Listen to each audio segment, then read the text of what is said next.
ഒരു സ്ഥലത്ത് ഒരു 10,000 ആളുകളുണ്ടെന്ന് കരുതുക. 1000 ആളുകൾ ഒരു സ്ഥലത്ത് ഇങ്ങനെ എന്തോ ഒരു ഫംഗ്ഷന് വേണ്ടി ഒരുമിച്ച് കൂടിയതാണ്. പെട്ടെന്ന് അവിടെ കരണ്ട് പോയി എന്ന് മാത്രമല്ല, ഇവിടുന്ന് ഒരു വലിയ ശബ്ദവും കേട്ടു. ശബ്ദം കേട്ടതോടുകൂടി ഫുള്ള് ഇരുട്ടാണ്.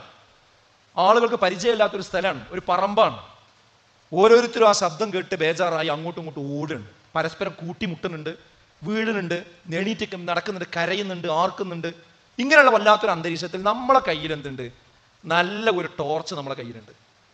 പക്ഷെ ഈ ശബ്ദം കേട്ട് ആൾക്കാരെ കരച്ചിലും ബഹളവും ഓട്ടവും എന്താണ് സംഭവിച്ചത് എന്നറിയാത്തൊരവസ്ഥയൊക്കെ ഈ ആശയക്കുഴപ്പമൊക്കെ കാണുമ്പോഴും നമ്മൾ ഈ ടോർച്ച് ഇങ്ങനെ കയ്യിൽ വെച്ചിട്ട് അത് അടിക്കാതെ ഇങ്ങനെ ഇരിക്കുകയാണ്. നമ്മളെ പറ്റി എന്താ പറയാ?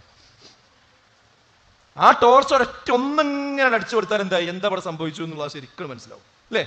പക്ഷെ നമ്മൾ അത് എനിക്ക് നേരമില്ല, പോ കയ്യിൽ സാധനമുണ്ട്, പക്ഷെ ഇപ്പം എനിക്ക് അത് അടിക്കാൻ നേരമില്ല എന്ന് പറഞ്ഞാൽ എങ്ങനെ ഉണ്ടാവും? യഥാർത്ഥത്തിൽ